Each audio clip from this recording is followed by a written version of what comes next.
No Palmeiras, quem chegou da China foi Obina. Obina chegou da China. O homem, o mito, o rapaz, que mesmo com algumas limitações, é muito melhor que o Eto'o, será?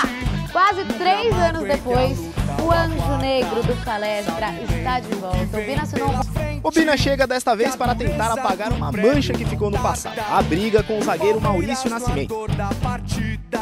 Transformando a lealdade em padrão.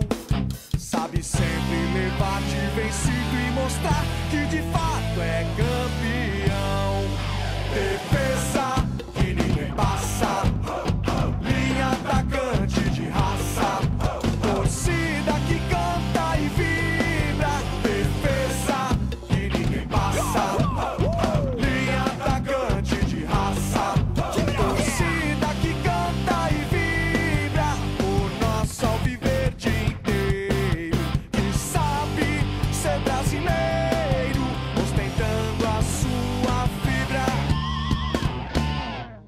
Quando surge o alviverde imponente no gramado em que a luta o aguarda, sabe bem o que vem pela frente, que a dureza do prélio não tarda. E o Palmeiras no ardor da partida, transformando a lealdade em padrão. Sabe sempre levar de vencido e mostrar que de fato é campeão.